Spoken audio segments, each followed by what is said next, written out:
avec les corollaires, bien sûr, ces textes d'application, dont la mise en place du Commission nationale de reconnaissance de terre qui fait déjà son travail, et avec, bien sûr, ces mandataires généraux qui viendront enfin mettre un terme définitif au domaine foncier.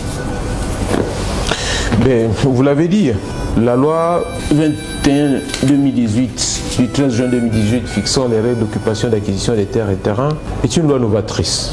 Et elle ne saurait être prise de manière séparée parce qu'elle s'insère dans un dispositif et elle enrichit ce dispositif, notamment par des nouvelles dispositions, par exemple celles liées à l'immatriculation contre paiement en nature. Ça n'avait jamais existé.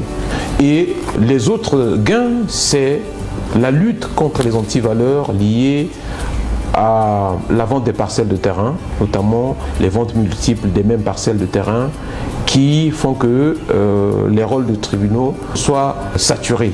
Mais ils le sont d'ailleurs de moins en moins puisque cette loi est entrée en vigueur et elle a commencé à réprimer toutes sortes de délits allant dans ce sens. Et nous avons, avec cette loi, disais-je à l'instant, la possibilité de pouvoir améliorer la gestion du foncier, notamment en matière agricole. C'est une loi qui complète le régime agrofoncier dans le cadre de la mise à disposition des terres rurales, qui sont donc à vocation agro-pastorale, mais c'est aussi une loi qui, de manière générale, sécurise